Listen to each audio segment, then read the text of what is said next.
Hari ini kita akan lanjutkan materinya, yaitu setelah kita mengenal apa saja yang akan menjadi pedoman bagi para penyusun laporan keuangan, berikutnya lah kita ingin mengetahui pada sesi ini adalah apa saja laporan keuangan asuransi syariah itu sendiri, gitu ya, agar kemudian ketika kita nanti teman-teman bergabung menjadi tim akuntansi, teman-teman tahu apa saja laporan keuangan yang harus ada. Mungkin teman-teman dalam mata kuliah lain telah mengenal gitu ya, ada laporan keuangan misalnya untuk bank syariah gitu ya. Ada laporan posisi keuangan, ada laporan laba rugi komprehensif ya dan penghasilan lainnya, adalah laporan arus kas, ada laporan perubahan ekuitas, ada laporan rekonsiliasi bagi hasil, ada laporan sumber dan penggunaan dana zakat, ada laporan sumber dan penyaluran dana kebajikan, ada catatan atas laporan keuangan. Itu adalah untuk perusahaan bank syariah. Untuk perusahaan biasa apa? Yaitu ada 5.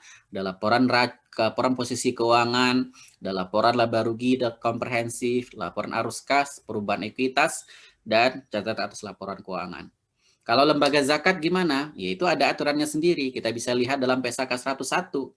Ya, sebuah lembaga zakat harus punya laporan keuangan apa? Yang pertama adalah laporan posisi keuangan.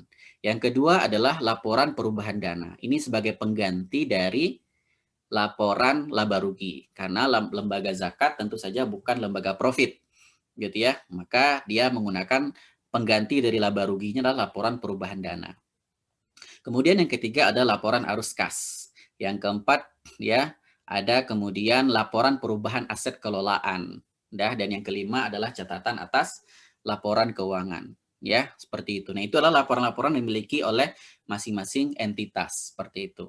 Nah, hari ini kita akan lihat juga apa saja laporan keuangan yang dimiliki oleh asuransi syariah, ya. Seperti itu. Nah, namun sebelum itu saya ingin mereview sedikit terkait dengan beberapa hal kemarin yang telah kita bahas dalam kerangka dasar asuransi syariah, gitu ya. Bahwa di dalam PSAK 108 revisi 2016 gitu ya dijelaskan bahwa asuransi itu dibagi dua ya dari jangka waktu. Yang pertama adalah asuransi jangka pendek. Ya, yang kedua adalah asuransi jangka panjang gitu. Apa yang kita maksud dengan asuransi jangka pendek? Ya, secara sederhana kita maknai asuransi jangka pendek itu adalah asuransi yang masanya jatuh temponya itu hanya dalam waktu 12 bulan. Gitu ya. 12 bulan itu artinya apa? Tidak mesti harus dalam tahun yang sama. Bisa saja dalam tahun yang berbeda, tetapi tetap secara kumulatif itu adalah 12 bulan. Gitu ya. Misalnya ada orang yang ikut asuransi dari bulan Maret 2020 sampai Februari 2012. Seperti itu. Bisa juga orang ikut dari bulan Juli ya sampai nanti bulan Juni tahun berikutnya. Intinya adalah dia periodenya 12 bulan. Nah, itu yang kita maksud dengan asuransi jangka pendek. Sampai di sana bisa dipahami? Bisa. Bisa ya. Nah, Bisa, itu Pak. adalah asuransi jangka pendek. Yang kedua adalah asuransi jangka panjang. Nah, tentu saja gampangnya adalah yaitu yang masa jatuh temponya lebih dari 12 bulan. Gitu ya, seperti itu. Jadi kata kuncinya di sini asuransi jangka pendek adalah periodenya yang 12 bulan. Ya, periodenya 12 bulan. Jadi dia tidak mesti harus berada dalam tahun yang sama. Gitu ya, misalnya ada orang ikut asuransi dari bulan Januari sampai Desember, itu asuransi jangka pendek, Mbak, jangka pendek. Tapi ada nggak orang yang ikut asuransi dari bulan Maret sampai Februari tahun berikutnya? Itu kan juga 12 bulan. Asuransi jangka pendek atau bukan? Iya, itu juga asuransi jangka pendek. Ya, seperti itu. Nah, itu kata kuncinya. Dan ini pemahaman ini penting karena nanti itu akan terkait dengan bagaimana cara kita mengakui transaksi asuransi itu sendiri. Ya, seperti itu. Yang ketiga adalah cadangan dana tabarruk. Gitu ya. Teman-teman masih ingat apa cadangan dana tabarruk?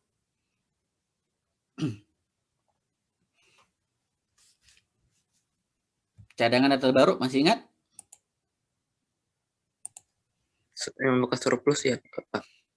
Ya. Yang Ya. Cadangan dana tabarruk itu berasal dari surplus tabarruk periode berjalan ditambah dengan surplus tabarruk periode lalu. Ya. Sebelumnya kita mengenal ada dua surplus. Ya, ada surplus underwriting, ada surplus tabarruk. Ya, kalau surplus underwriting itu adalah pendapatan atau penerimaan asuransi dikurangi dengan beban asuransi. Itu namanya surplus underwriting. Atau bahasa sederhananya untuk memudahkan pemahaman, surplus underwriting itu adalah kontribusi dikurangi dengan klaim. Gitu ya, kontribusi dikurangi dengan klaim. Itu namanya surplus underwriting. Seperti itu. Sedangkan surplus tabarruk adalah surplus underwriting ditambah dengan hasil investasi. Gitu ya, saya ulangi. Surplus tabarruk adalah surplus underwriting ditambah dengan hasil investasi. Nah, itu namanya surplus tabarruk. Tapi itu adalah surplus tabarruk periode berjalan. Gitu ya. Nah, surplus tabarruk periode berjalan ditambah dengan cadangan dana tabarruk periode lalu, ya, atau surplus tabarruk periode lalu atau periode sebelumnya, itu namanya cadangan tabarruk akhir. Nah, cadangan tabarruk ini itu kalau dalam neraca itu adanya di sisi pasifa, ya, di bawah dana peserta, ya. Di sini di neraca gitu ya. Di sini ada aset, di sini ada liabilitas, di sini ada ekuitas. Nah, di sini ada yang namanya dana peserta. Gitu ya. Nah, dana peserta terdiri dari dua setidaknya. Yang pertama adalah cadangan dana tabarruk, ya. Yang kedua adalah dana sirkah temporer, ya. Dana sirkah temporer. Nah, yang kita maksud dengan cadangan dana tabarruk ini adalah yang ini, ya, yang ada neraca, yaitu cadangan dana tabarruk yang ada di sisi pasifa, yang dia diperoleh dari surplus tabarruk periode berjalan ditambah atau dikurangi dengan surplus periode sebelumnya. Seperti itu. Nah, itu yang mau dengan dana tabarruk. Ada pertanyaan sampai di sana?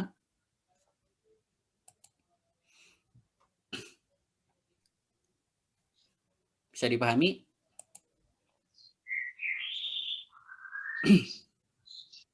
Ada? Teman-teman masih sama saya nggak nih? Apa udah pada sibuk Masih, Pak. Ramadan aja? Belum, Ustaz. Belum ada. Oke ya, oke baik. Berikutnya yang keempat adalah dana peserta. Nah, dana peserta seperti yang saya jelaskan tadi, ya, di dalam neraca itu ada liabilitas, ada ekuitas. Nah, di sini ada dana peserta, gitu ya. Jadi dana peserta itu terdiri dari dana tabarruk, ya tadi ya, cadangan dana tabarruk dan dana sirkah temporer. Maka di sini dikatakan dana peserta adalah semua dana, baik dana tabarruk ataupun dana investasi. Nah, dana tabarruk seperti yang saya jelaskan tadi nomor 3, dan dana investasi itulah dana sirkah temporer. Seperti itu. Nah, yang dimaksud dengan dana peserta adalah yang ini. Gitu ya. Yang ini. Seperti itu. Ini maksud dengan dana peserta. Jadi dana peserta itu kalau dalam laporan keuangan adanya di sisi laporan posisi keuangan di sisi pasifa. Seperti itu. Bisa dipahami? Bisa? Insya Allah bisa. Oke, berikutnya adalah kontribusi. Ya, kontribusi ini kalau dalam konvensional itu namanya premi. Ya, ini namanya adalah premi kalau dalam perusahaan konvensional. Ya, jadi kontribusi itulah jumlah bruto yang menjadi kewajiban peserta yang terdiri dari porsi risiko dan ujroh. Jadi kontribusi itu ada dua komponennya secara umum. Ya, yang pertama adalah namanya adalah porsi tabarruk, yang kedua adalah porsi ujroh. Gitu ya.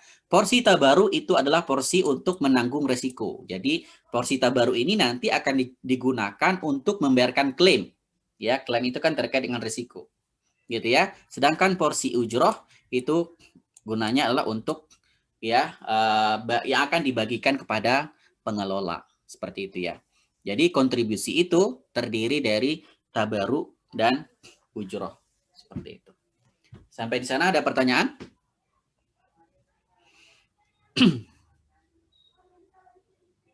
Ada pertanyaan terkait dengan ini? Belum ada, Pak. Bisa dipahami ya? Oke. Berikutnya adalah kontribusi yang sudah menjadi hak. Nah, apa yang kita maksud dengan kontribusi yang sudah menjadi hak? Ya, seperti itu. Jadi misalnya seperti ini. Kita punya kontribusi, ya, nilainya katakan selama ada orang ikut peserta selama 12 bulan dengan nilai 1,5. Ya, dengan nilai 1,5. Seperti itu. Kemudian di dalam 1,5 ini terdiri dari dua bagian seperti yang tadi. Ada tabaruk, ada ujroh. Tabaruknya misalnya 1,2. 1,2 juta. Sedangkan ujrohnya adalah 0,3 atau 300.000. Ya, 300.000. Ya, seperti itu. Maka yang dimaksud dengan kontribusi yang sudah menjadi hak adalah yang ini. Misalnya ada orang ikut asuransi dari bulan Maret sampai 28 Februari tahun berikutnya. Ya, maka misalnya ini adalah dari nilai tabaruknya sebesar 1,2. Ya, yaitu 12 bulan. Ya, dari bulan Maret sampai bulan Februari gitu.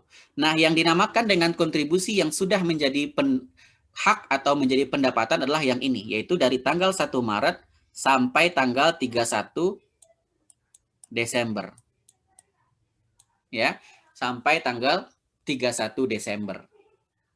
Ya, seperti itu. Nah, langsung di bawahnya, kontribusi yang belum menjadi hak itu adalah dari tanggal 1 Januari sampai tanggal 28 Februari. Jadi yang ini dinamakan dengan yang sudah menjadi hak, kalau ini yang dinamakan dengan yang belum menjadi hak. Ya, jadi yang ini adalah ini, yang kontribusi yang ini adalah yang setelah tanggal neraca. Seperti itu. Sampai sana bisa dipahami?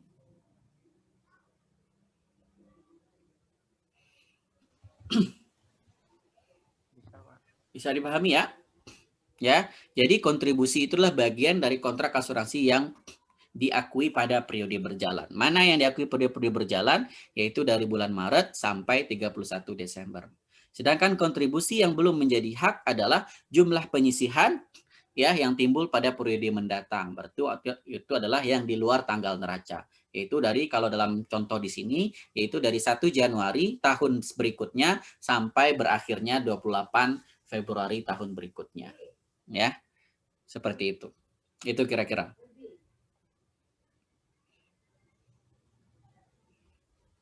Silakan, ada pertanyaan? Ya, Pak. Bisa dipahami ya? Nah, itu yang kita maksud dengan kontribusi yang belum menjadi hak. Berikutnya adalah manfaat polis masa depan.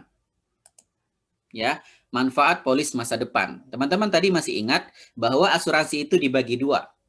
Ada asuransi jangka pendek, penyisihannya itu dinamakan dengan kontribusi yang belum menjadi hak. Ya, jadi penyisihan dari asuransi jangka pendek itu namanya lah kontribusi yang belum menjadi hak yang kita jelaskan dalam slide sebelumnya. Gitu ya. Nah, sekarang ada istilah namanya manfaat polis masa depan. Ini adalah penyisihan juga, tetapi adalah penyisihan untuk asuransi jangka panjang. Ya, penyisihan untuk asuransi jangka panjang. Bagaimana pemahamannya? Itu sama seperti kontribusi yang belum menjadi hak, cuma bedanya dalam masalah waktunya. Ya, misalnya kalau di sini ada orang ikut asuransi selama katakan misalnya 18 bulan. Ya, dia ikut dari 1 Januari sampai misalnya 30 Juni. Nah, ini di sini berarti ada 31 Desember. Nah, yang dimaksud dengan manfaat polis masa depan itu adalah yang ini, yaitu dari 1 Januari sampai 30 Juni tahun berikutnya. Gitu ya. Kan sama dong Pak, berarti dengan kontribusi yang belum menjadi hak. Hampir sama. Hanya saja bedanya untuk yang kontribusi menjadi hak itu periode asuransinya hanya 12 bulan. Kalau ini di atas 12 bulan. Kalau di sini kan kasusnya adalah dari Januari sampai Juni itu ke 18 bulan. Ya, karena Januari ke Desember 12, Januari tahun berikutnya ke Juni itu 6. Berarti totalnya 18 bulan. Gitu ya, seperti itu. Jadi yang dimaksud dengan manfaat polis masa depan itu adalah yang ini. Hampir sama pemahamannya dengan kontribusi yang belum menjadi hak. Ya, seperti itu. Ada pertanyaan? Dari sana. Bisa dipahami? Insyaallah, Pak. Bisa ya? Oke. Berikutnya adalah yaitu namanya klaim manfaat klaim yang masih dalam proses. Nah, untuk klaim nih ada beberapa istilah. Yang pertama ada namanya utang klaim. Yang kedua adalah klaim dalam proses. Yang ketiga adalah klaim yang sudah terjadi tetapi belum dilaporkan. Nah, apa bedanya? Yang pertama adalah utang klaim. Apa yang kita maksud dengan utang?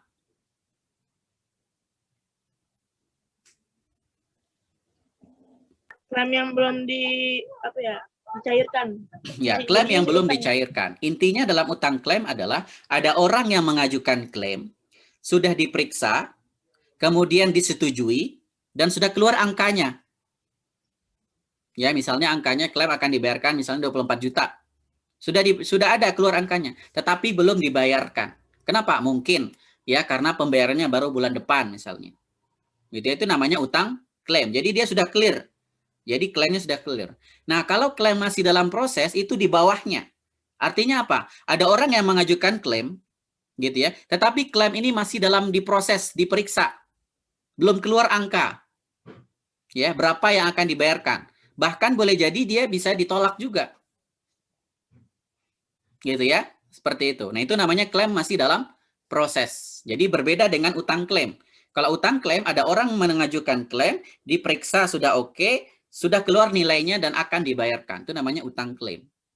Kalau klaim dalam proses, ada orang yang mengajukan klaim dan itu masih dalam tahap pemeriksaan. Gitu ya, dan belum tahu berapa angkanya. Nah, karena belum tahu ada angkanya, maka dia akan nanti diestimasi. Contohnya gimana sih Pak? Contohnya gini, misalnya pada akhir periode, akhir tanggal 31 Desember, ada beberapa klaim yang masuk. Gitu ya, dan itu masih dalam tahap pemeriksaan oleh di unit tertentu. Nah, kan tanggal 31 Desember kan kita harus membuat laporan keuangan dan itu kan akan menjadi menjadi sebuah kewajiban di masa akan datang. Maka karena kita akan membuat laporan keuangan, maka klaim-klaim yang masuk tadi itu harus diestimasi dulu berapa nilainya. Gitu ya, diestimasi. Gitu ya. Nah, itu harus dibentuk yang namanya penyisihan.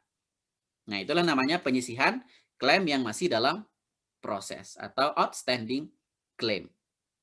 Sampai sana bisa dipahami? Bisa dipahami? Bisa ya. Nah, yang berikutnya adalah klaim yang terjadi tetapi belum dilaporkan.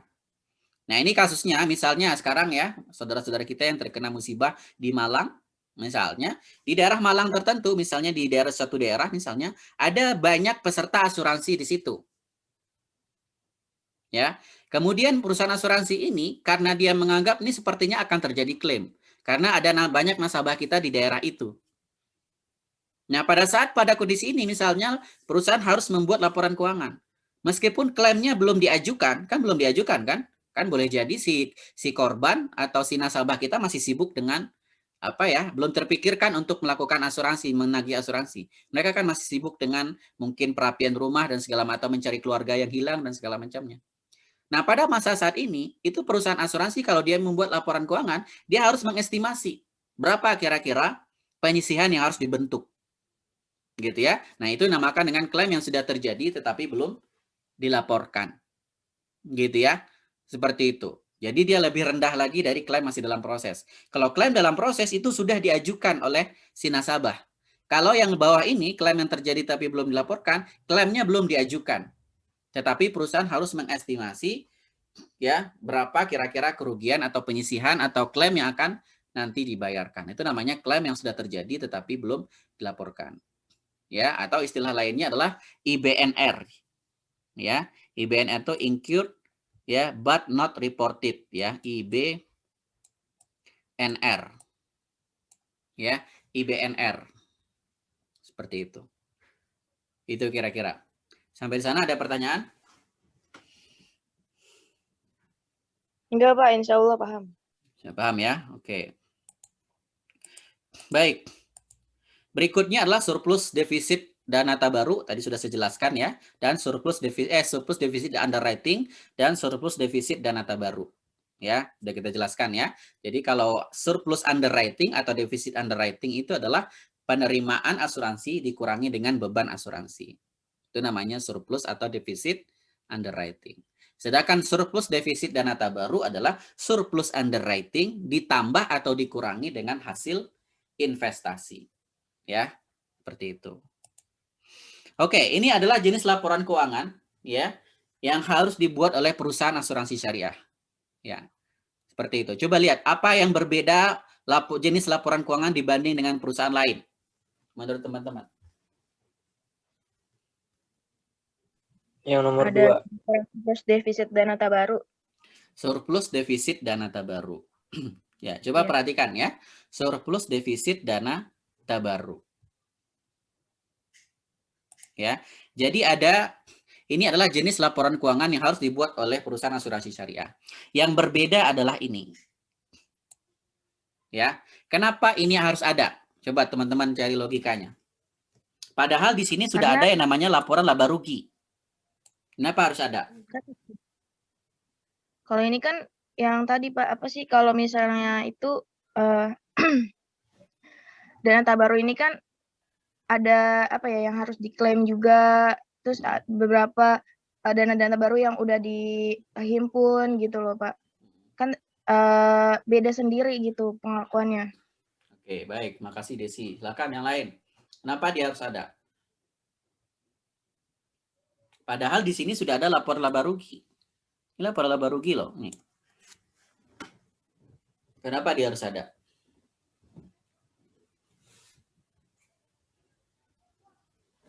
Oke, teman-teman masih ingat apa beda krusial antara perusahaan asuransi syariah dengan konvensional? Apa beda krusialnya? Kalau misalnya perusahaan konvensional yang berakad itu perusahaan dengan peserta. Kalau misalnya perusahaan yang syariah, peserta dengan peserta. Oke, bisa lebih di-clear-kan lagi, bisa lebih didekatkan lagi. Itu benar jawabannya. Tapi bisa apa? Apa titik tekannya sebetulnya? Sehingga Akadnya? menyebabkan Akadnya gimana Pak? titik tekannya apa dari perbedaan itu sehingga menyebabkan harus ada laporan surplus defisit dana tabaru. Kalau Ya, Linisa silakan. asuransi syariah itu ketika premi yang dibayarkan akan menjadi dana peserta kolektif. Nah, kalau yang asuransi konven itu menjadi pendapatan perusahaan. Oke, baik. Sebetulnya penjelasannya seperti ini karena Nisa, tapi lebih dekatnya kira-kira gini. Kalau dalam asuransi konvensional hanya ada satu entitas, ya pelaporan, yaitu siapa? Perusahaan. Kenapa? Karena semua pendapatan, semua premi diakui sebagai pendapatan perusahaan. Sehingga dalam konvensional mereka hanya punya laporan laba rugi. Karena mereka seperti perusahaan lain. Seperti perusahaan salon, seperti perusahaan dagang, dan segala macamnya. Gitu ya. Nah, sedangkan dalam syariah tidak. Dalam syariah resiko itu dibagi. Premi yang dibayarkan itu bukan milik perusahaan, tetapi milik peserta. Nah, sehingga dengan demikian, karena konsepnya seperti ini, sehingga dalam asuransi syariah itu ada dua entitas pelaporan. Ada entitas peserta, kolektif, dan ada entitas, satu lagi apa? Entitas pengelola. Gitu ya. Kalau dalam perusahaan asuransi konvensional hanya ada entitas pengelola saja. Atau perusahaan saja. Kalau dalam syariah, di dalam laporan keuangannya karena didasari oleh konsep sharing risk tadi, karena premi yang dibayarkan bukan milik perusahaan, tetapi milik peserta kolektif, maka itu akan mengakibatkan di dalam asuransi syariah ada dua entitas, yaitu entitas peserta kolektif dan entitas pengelola. Nah, karena adanya dua entitas itulah kemudian kita harus menggambarkan aktivitas dari masing entitas itu. Nah, maka kita katakan laba rugi adalah laba ruginya perusahaan, sedangkan laporan surplus defisit dana tabaru itu adalah laba ruginya peserta atau dana peserta. Bisa dipahami? Ya. Jadi di dalam asuransi syariah itu ada dua laba rugi. Secara substansi ya. Secara substansi ini ya ada dua laba rugi. Yang pertama adalah laba rugi dana peserta, ya, atau kita dengar dengan istilahnya adalah laporan surplus defisit dana tabaru, LSDT. Gitu ya. Laporan surplus defisit dana tabaru. Itulah laba ruginya peserta. Dan yang kedua adalah laporan laba ruginya pengelola. Gitu ya. Nah, adanya dua jenis laba rugi ini itu menggambarkan di dalam asuransi syariah ada dua entitas. Begitu juga dengan neracanya. Sebetulnya dalam neracanya juga menggambarkan dua entitas. Kalau teman-teman lihat dari dalam neraca, ini adalah aset, ini adalah liabilitas, ini adalah ekuitas. Ya, di sini adalah dana peserta. Ini juga menggambarkan dua entitas. Dari mana? Yang pertama ini ekuitas. Ekuitas menggambarkan ekuitasnya pengelola. Kalau dana peserta itu menggambarkan ekuitasnya dana peserta. Tapi dinamakan tidak dengan ekuitas, tapi dinamakan dengan dana peserta. Gitu ya. Nah, di dalam neracanya itu juga sebetulnya menggambarkan dua entitas. Ya, ada entitas dana peserta dan ada entitas dana pengelola dalam bentuk sini ekuitas. Di asetnya nanti juga begitu, asetnya juga akan terbagi dua.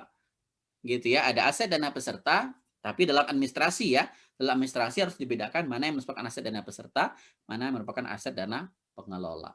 Seperti itu. Sampai di sana ada pertanyaan?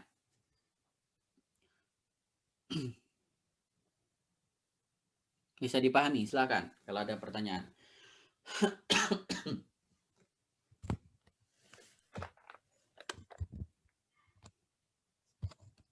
Silakan.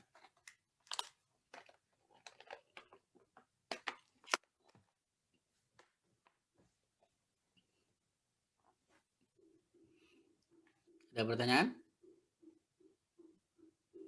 Suara saya kedengaran nggak? Bisa dipahami ya? Nah, ini harus juga menjadi pemahaman teman-teman semua nanti dalam membuat laporan keuangan asuransi syariah. Oke, berikutnya. Nah, ini saya langsung tampilkan ya, neraca dan laporan surplus defisit dan tabarruk yang ada dalam PSAK syariah, yaitu PSAK 101. Teman-teman bisa lihat di sini, inilah sebelah kiri itu adalah laporan neraca.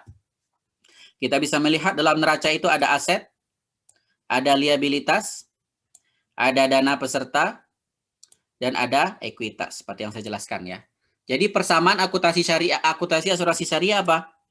Aset sama dengan liabilitas tambah dana peserta tambah ekuitas. Ya. Nah, itulah persamaan akuntansi untuk perusahaan asuransi syariah, yaitu aset sama dengan liabilitas tambah dana peserta tambah ekuitas. Nah, itu tergambar dari sini. Ya.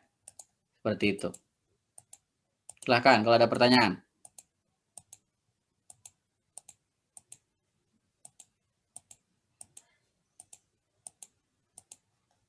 Ya.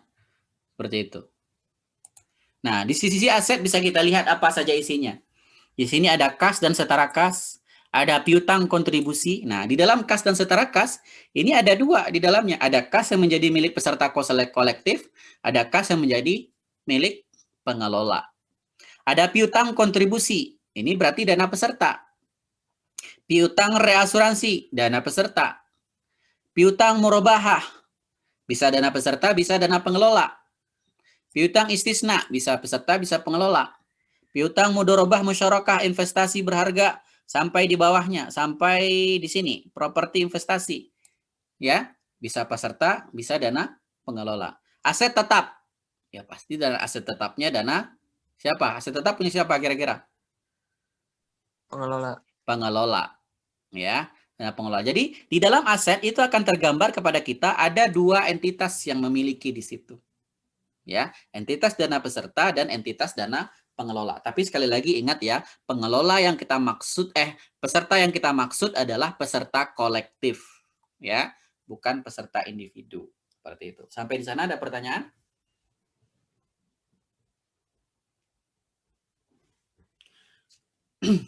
Ada pertanyaan? Belum, Pak. Belum ada ya. Berikutnya di liabilitas. Kita bisa lihat ada utang klaim. Utang klaim dana peserta atau dana pengelola?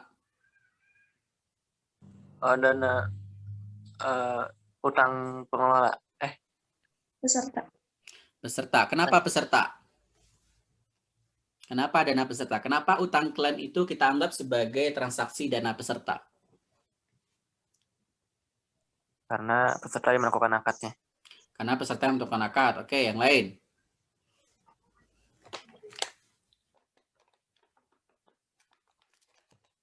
Oke, saya tanya. Kalau seandainya ada nasabah yang mengajukan klaim, ya, kalau dalam konvensional siapa yang bayar? Atau dari dana siapa yang dibayarkan? Perusahaan. Dana perusahaan. Kenapa dibayar dari dana perusahaan? Karena dia mendapatkan Karena Preminya itu kan diakui sebagai pendapatan ya, perusahaan. betul sekali ya, karena preminya di awal sudah diakui sebagai pendapatan perusahaan. Itu dalam konvensional. Nah, sekarang dalam syariah, kalau seandainya dalam syariah seorang nasabah mengajukan klaim itu diambilkan dari sumber dana siapa? Dana tabaruk, dana peserta. Dana peserta. Kenapa?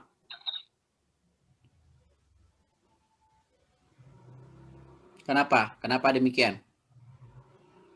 Kenapa klaim di asuransi syariah itu dibayarkan dari dana peserta, bukan dana pengelola? Kenapa?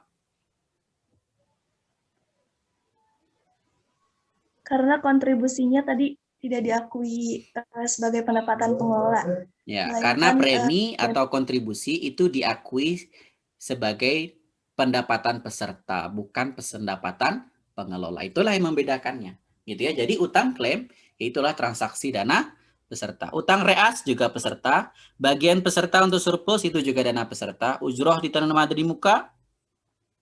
Ya, ini berarti dana pengelola ya, ujroh diterima di muka. Ya, kemudian penyisihan itu dana peserta, penyisihan dana peserta, penyisihan dana peserta, penyisihan ada dana peserta. Jadi penyisihan dalam asuransi syariah itu ada berapa? 4. Ada 4. Ya, yang pertama adalah penyisihan kontribusi yang belum menjadi hak, ada penyisihan manfaat polis masa depan, penyisihan klaim yang masih dalam proses, dan penyisihan klaim yang sudah terjadi tetapi belum dilaporkan. Gitu ya. Jadi di dalam liabilitas ini isinya salah satunya adalah penyisihan. Bisa dipahami? Bisa? Bisa. Oke. Pos berikutnya lah dana peserta. Nah, dana peserta seperti yang saya katakan itu substansinya adalah ekuitas. Tetapi ekuitasnya dana peserta. Kalau ekuitas yang bawah itu adalah ekuitasnya pengelola atau perusahaan. Kalau ini ekuitasnya dana peserta. Nah, seperti yang saya katakan, ekuitas dana peserta ini atau dana peserta ini terdiri dari 2. Yang pertama adalah dana investasi atau kita kenal istilahnya nanti dana syirkah temporer. Kemudian ada dana tabarruk. Nah, biasanya bisa dipahami. Insya Allah. Bisa ya? Oke, ya. Itu dana peserta. Dan yang berikutnya ekuitas seperti biasa ya, layaknya perusahaan biasa. Oke, berikutnya kita masuk ke laba ruginya dana peserta. Saya ulangi lagi, dalam asuransi syariah ada 2 laba rugi. Ada laba rugi peserta, namanya adalah laporan surplus defisit dana tabarruk, dan ada laba rugi pengelola. Namanya apa? Ya laba rugi. Ya. Nah, kita bahas laba ruginya peserta atau kita kenal istilahnya laporan surplus defisit dana tabarruk. Ya. Kalau kita lihat di sini komponennya apa? Ya, laba ruginya peserta atau LSDDT ini, laporan surplus defisit dana tabarruk ini terdiri dari pendapatan asuransi, beban asuransi, surplus underwriting, pendapatan investasi, surplus dana tabarruk, saldo awal dan surplus saldo akhir. Coba kita lihat ya. Tadi kita sudah jelas apa yang dimaksud dengan surplus underwriting. Selisih antara pendapatan dengan beban. Ya, betul. Jadi surplus underwriting adalah selisih antara pendapatan dengan beban. Gitu ya. Apa yang dimaksud dengan surplus tabarruk? Selisih antara surplus underwriting dengan tadi apa ya? Beban. Investasi, hasil investasi. Nah, surplus dana tabarruk adalah surplus underwriting ditambah atau dikurangi dengan hasil investasi. Ini kan hasil investasi.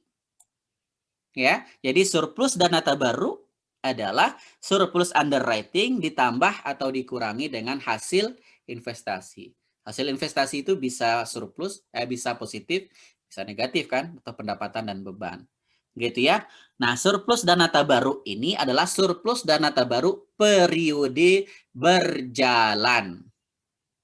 Nah, surplus dana tabaruk periode berjalan ditambah dengan saldo awal dana tabaruk. Saldo awal berarti periode sebelumnya. Itu namanya saldo akhir dana tabaruk. Nah, saldo akhir dana tabaruk ini itu akan diposting ke sini. Ya, ke sini. Seperti itu. Jadi surplus atau saldo dana tabaruk akhir itu akan menjadi angka di dana tabaruk di neraca. Seperti itu. Ada pertanyaan sampai di sana? Silakan kalau ada pertanyaan.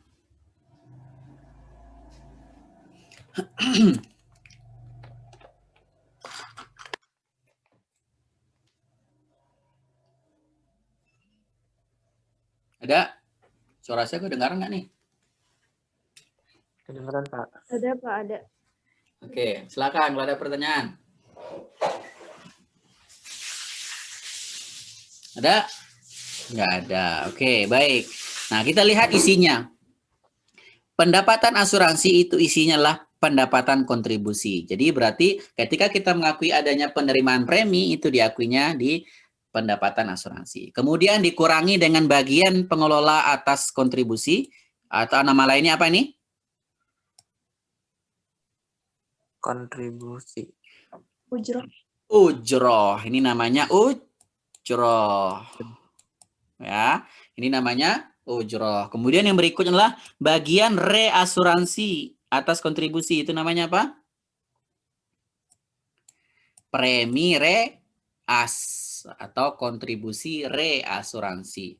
Ya, jadi pengakuan ujroh sebagai beban oleh peserta diakui sebagai pengurang. Coba lihat nih ya. Pengurang dari pendapatan kontribusi. Gitu ya. Kemudian sebagian dari kontribusi itu juga dibayarkan untuk pembayaran premi, itu juga pengurang. Sampai di sini ada pertanyaan? Ada? Enggak ada. Berikutnya beban asuransi. Apa isinya? Yang pertama adalah beban klaim. Berikutnya bagian reasuransi atas klaim. Ini apa substansinya ini? Atau nama lainnya? Apa ya? Coba perhatikan tandanya. Kalau di sini beban klaim positif, kalau dia malah negatif. Berarti substansinya apa? Klaim. Iya, klaim. Apa substansinya? Kalau ini beban klaim, kalau ini bagian asuransi atas klaim. Berarti apa? Pendapatan klaim reas. Ya, ini adalah pendapatan klaim reas. Ya, pendapatan. Kenapa dia negatif? Karena berada di beban. Karena dia berada di beban, ya. Karena pendapatan itu saldo normalnya kredit, tetapi karena dia berada di rumah beban itu saldo normalnya apa? Debit. Debit. Itulah kenapa dia menjadi negatif. Begitu juga dengan ini. Kenapa bagian atau ujroh itu dia menjadi negatif? Karena berada di pendapatan. Ya, karena dia berada di rumah pendapatan. Pendapatan itu rumahnya saldonya kredit, tetapi ada beban yang berada di rumah pendapatan, dia bersaldo debit, maka dia menjadi dalam kurung. Seperti itu. Minus. Ya, minus. Bisa dipahami ya? Bisa? Insya Allah. Bisa, ini penting nih. Jadi meskipun kedua-dua ini adalah beban, dia tidak disajikan di bawah beban, tetapi dia disajikan di bawah pendapatan. Begitu juga dengan pendapatan klaim reas. Meskipun dia pendapatan, dia tidak disajikan di dalam rumah pendapatan, tetapi dia disajikan di rumahnya beban, tetapi dengan tanda yang berbeda. Bisa dipahami? Bisa? Bisa. Nah, yang berikutnya adalah penyisihan. Nah, tadi ya, ini penyisihan yang dibentuk ada 4. Penyisihan klaim dalam proses, penyisihan klaim yang sudah terjadi tapi belum dilaporkan, penyisihan kontribusi yang belum terjadi, ini sama dengan yang ini. Yang ini. Tetapi kalau yang di dalam laba rugi atau LSDDT itulah yang diakui adalah sebesar perubahannya. Kalau di sini saldo akumulasinya. Kalau di neraca saldo akumulasi. Kalau yang di sini diakui hanya sebesar perubahan dari periode lalu. Ya, itu menjadi beban. Ada pertanyaan?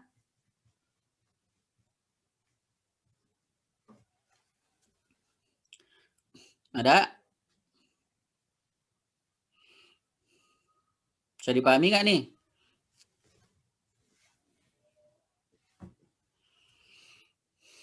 Oke. Berikutnya surplus. Tadi sudah tahu ya, surplus itu apa? Surplus adalah pendapatan dikurangi dengan beban asuransi. Dapatlah surplus. Kalau dia lebih besar berarti dia positif, kalau dia lebih kecil berarti dia defisit.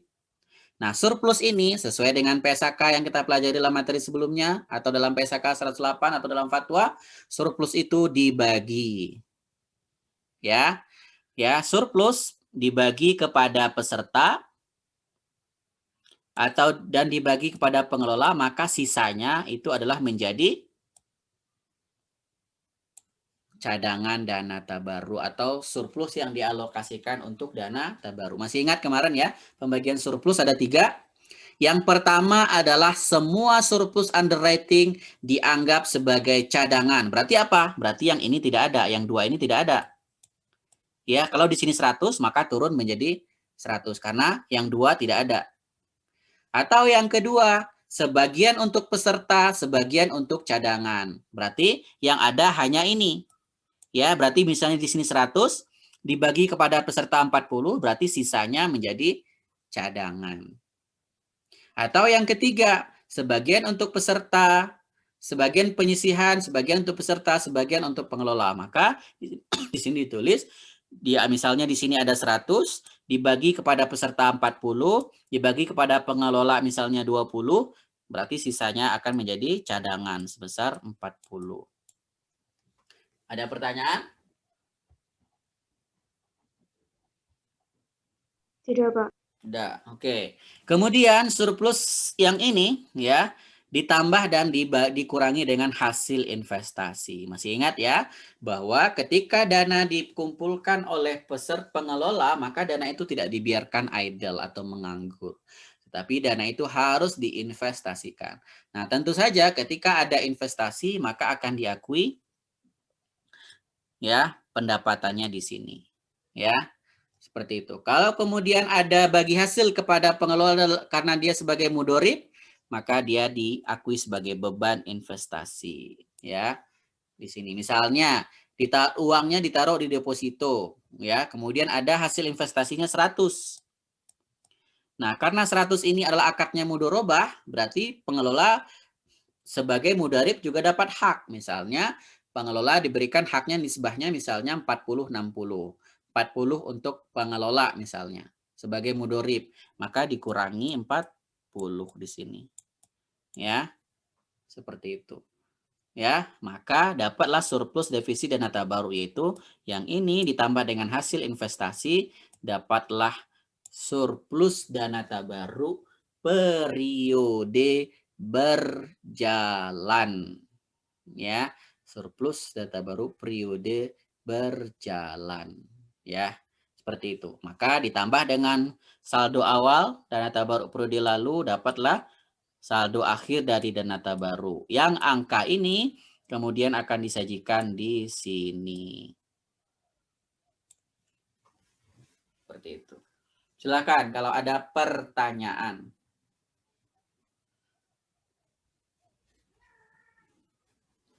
Silakan, yuk.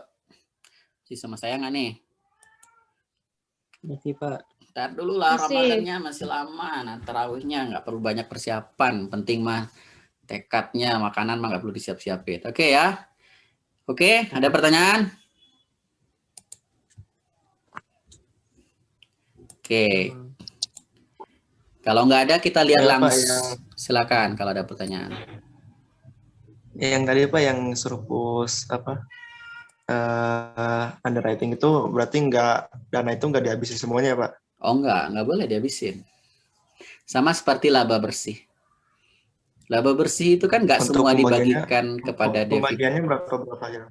Ya, tergantung keputusan perusahaan dalam perjanjiannya. Ya, berapa persentasenya itu kebijakan.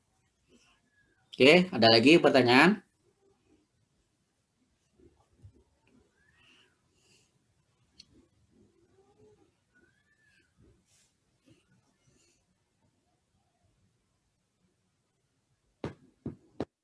Ada pertanyaan nggak? Nggak ada. Oke, coba kita lihat yang real ya di perusahaan. Saya ngambil dari laporan asuransi takaful keluarga ya tahun 2019. Ini adalah neraca sebelah kiri dan sebelah kanan adalah laporan surplus defisit dan neta baru. Seperti yang kita jelaskan tadi ya. Di sini ada aset, ada liabilitas, ada dana peserta, ada ekuitas. Di aset ada kas dan bank.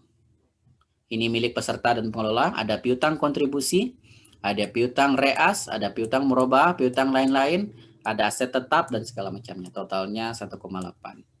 Di liabilitas ada utang klaim, utang reas, utang pajak, utang zakat, utang lain-lain, bagian surplus, ujian terima di muka, dan penyisihan.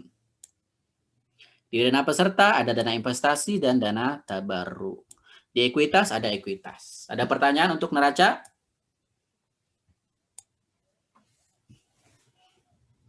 Neraca bisa dipahami? Jadi penyajiannya sudah terbayang bentuk laporan keuangan ya, laporan keuangan neracanya. Insya Allah sudah kebayang. Ada yang ditanyakan nggak di antara akun-akun yang ada di sini?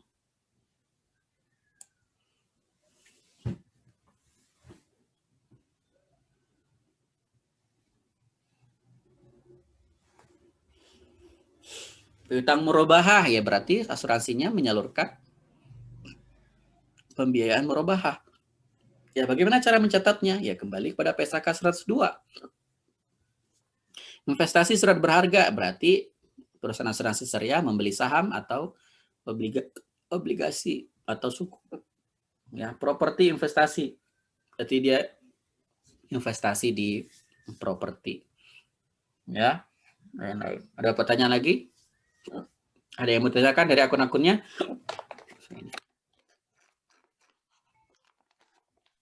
Silakan kalau ada pertanyaan.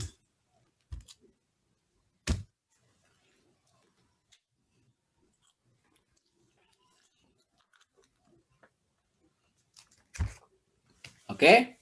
Kalau nggak ada kita pindah ke gambar yang sebelah kanan. Ya.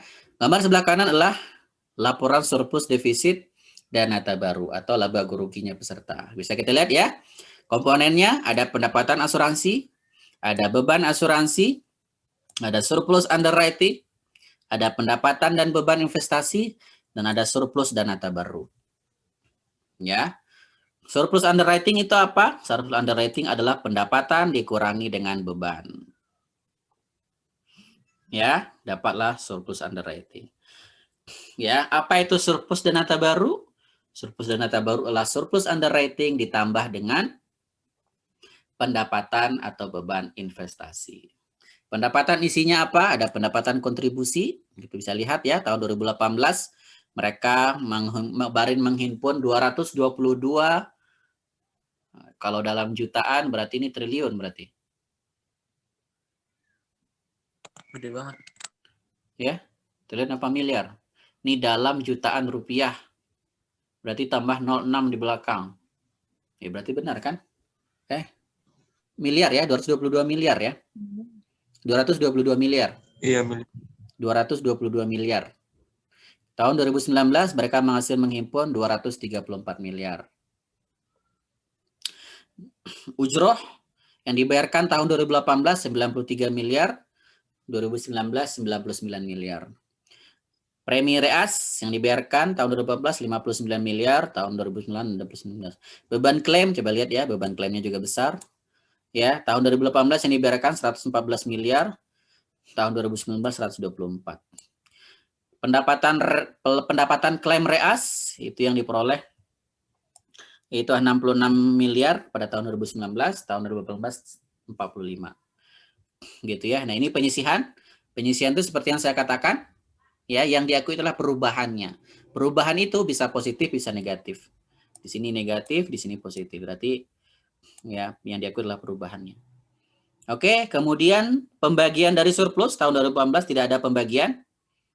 Ya, tidak ada pembagian surplus, berarti semuanya menjadi cadangan tabaruk. Ya, kalau di sini ada pembagian, ya, sebagian 2 miliar dibagikan kepada peserta dan 2,9 miliar atau hampir 3 miliar dibagikan kepada pengelola. Ya, ada hasil investasi, coba lihat ya hasil investasi. Nah, barulah kemudian dapat surplus dana tabaruk. Tahun 2019 41 miliar, tahun 2018 26 miliar. Ditambah dengan saldo awal. Saldo awal itu diperoleh dari mana coba? Ini kalau saldo awal nih. Saldo awal 2019 berarti berasal dari dana tabaruk tahun 2018. Ini kan sama ya, 138. Ya, 138. Kemudian saldo awal periode berjalan ditambah dengan saldo awal dan yang lain dapatlah saldo akhir. Saldo akhir tahun 2019 maka akan sama dengan ini. Ya, seperti itu. Kalau saldo ini dari mana? Berarti di tahun 2017. Ya, adanya ini ya. Saldo di sini. Saldo akhir akan tampil di sini, ya, diambilkan dari tahun sebelumnya. Ya, kalau yang ini dari mana? Dari tahun 2017. Ya, itu adalah laporan sebelumnya. Silakan kalau ada pertanyaan dalam laporan yang real ini.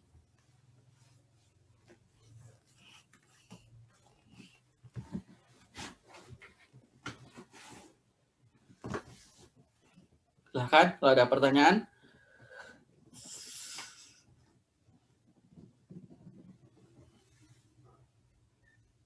Masih memperhatikan kah? Masih, Pak. Masih, Pak.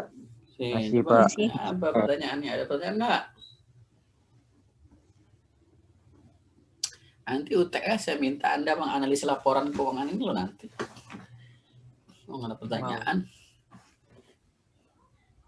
Atau paling tidak, misalnya saya berikan neraca saldo, gitu ya. Silahkan posting neraca saldo ini ke dalam laporan keuangan. Ya, bisa. Nah, kalau Anda nggak paham tempat-tempat nanti bisa salah tuh. Ya, misalnya dalam soal UTS-nya saya kasih Anda neraca saldo. Neraca saldo tahu ya? Tahu neraca saldo? Hah? Tahu. Tahu kan? Neraca saldo itu kan awal dari laporan keuangan kan?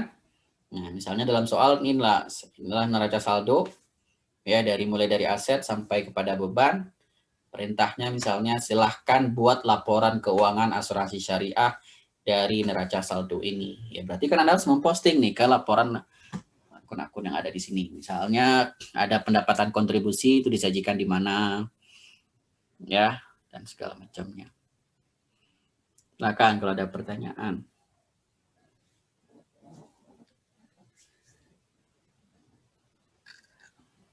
Bisa dipahami?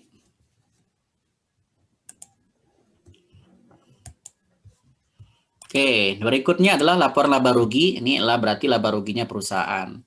Saya ingat ya, ini pendapatan ujroh net ya 95.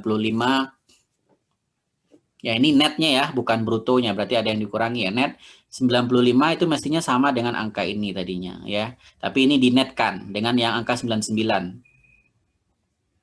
Ya, tapi dia dinetkan sama dia. Jadi net gitu ya. Pendapatan investasi, alokasi surplus 2,9.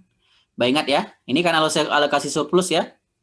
Nih, ini kan laporan surplus defisit dana tabaruk. Ini ada alokasi surplus kan? Ya enggak, kepada pengelola sebesar 2 miliar. 2,9 atau hampir 3 miliar. Maka dia akan sama dengan di sini. Nih, 2,9. yang ini. Ya, yaitu pendapatan alokasi surplus underwriting. Ya. Seperti itu.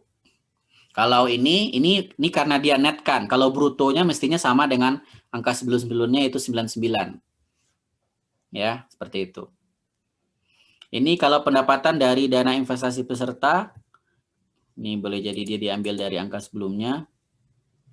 Berarti dia ada di sini nanti ini ya. Ada bagi hasil yang ada dibayarkan di sini. Ya. Seperti itu. Oke, ini adalah beban usaha, berarti beban usahanya perusahaan, bayar gaji dan segala macamnya. Pendapatan lain-lain, ada pajak dan zakat dan segala macamnya. Sampai dapat penghasilan laba rugi sebesar 9 miliar. Ya, 9,4 miliar. Ya, 9,4 miliar. Nah, itu sama dengan yang ini. Mana dia? Saldo labanya berarti 34. Di berapa? Ya, 9 miliar. Nah, kalau saldo laba berarti dia sudah ditambahkan dengan yang lain. Oke, sampai di sana ada pertanyaan? Yang di sini kok ada kata netnya ya Pak, beda sama yang sebelumnya. Kenapa nggak disamain aja Pak? Ya ini penyajian. Kalau kita ingin tahu cara melihat netnya, berarti kita harus masuk ke catatan atas laporan keuangan. Di CLK pasti ada. Kalau penyajian nggak ada masalah kalau dinetkan. Ya. Oh gitu, berarti lihat di CLK-nya. CLK-nya. Di CLK-nya pasti ada rinciannya ini. Ya kalau dia net. Ya. Seperti itu. Silakan yang lain ada pertanyaan?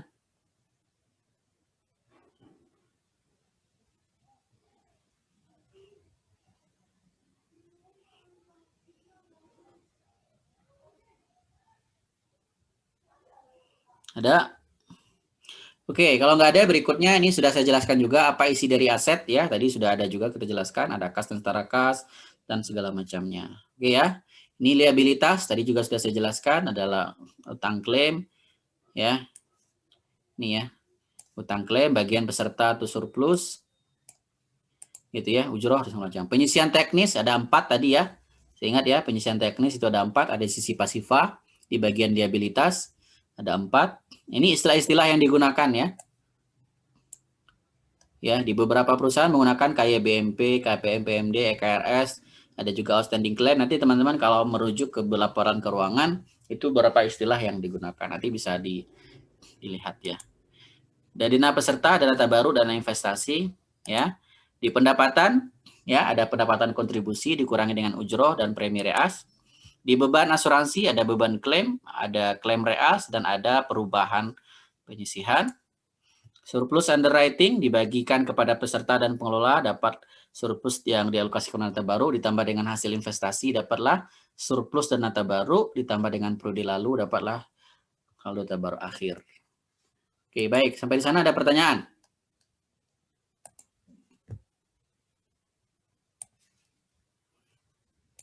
Ada? Nah, kalau kita pengen melihat gambaran besar dari neraca ini, maka kita bisa melihat bahwa laporan posisi keuangan dari perusahaan asuransi syariah itu terdiri dari 4 hal ini ya. Ada aset, ada kewajiban dan penyisian teknis itu dengan dikelompokkan dalam liabilitas. Ada dana peserta, ada modal. Coba teman-teman lihat perhatikan warnanya ya. Ya, kalau aset saya coba warnai dengan warna kuning, kewajiban dengan warna hijau, penyisian teknis dengan warna biru, dana peserta dana coklat muda, modal dengan tua. Nanti apa kaitannya dengan laporan keuangan yang lain gitu ya. Soal seperti ini di penerimaan kontribusi ya, ada ya pendapatan pengelola gitu ya. Warna coklat, kemudian ada yang warna biru ya, penyisian teknis. Ya, maka akan masuk ke sini ya, penyisian teknis. Ya, seperti itu. Kemudian surplus underwriting ya, dikurangi dengan bagian surplus untuk peserta, maka masuk ke kewajiban ya yang warna hijau. Kemudian dikurangi dengan pengelola ada warna ungu, nanti akan ada dalam laporan laba rugi, dan ada surplus defisit dan nata baru ya warna coklat muda. Maka akan masuk ke sini ya, coklat muda dana peserta. Ya. Kemudian laporan laba rugi ujroh pengelola itu berarti dari sini ya, dari warna coklat ya. Itu ujroh, beban ujroh akan diakui sebagai pendapatan ujroh. Bagian surplus dan bagi hasil pengelola itu dari sini, dari yang warna ungu ya, dapat di sini. Kemudian beban pengelola, kemudian dapat laba bersih. Laba bersih nanti akan masuk ke neraca warna merah. Ya, warna merah yang ini. Ya, masuk. Jadi itulah hubungan kira-kira 3 laporan keuangan ya. Neraca, laporan surplus defisit dan dana baru, dan ada laporan laba rugi. Dan ketiga laporan ini itu akan saling terkait ya. Jadi bagaimana kita usulkan, dan pemahaman warna ini itu mudah-mudahan bisa memberikan sedikit pemahaman. Baik, sampai di sana ada pertanyaan? Silakan. Ada?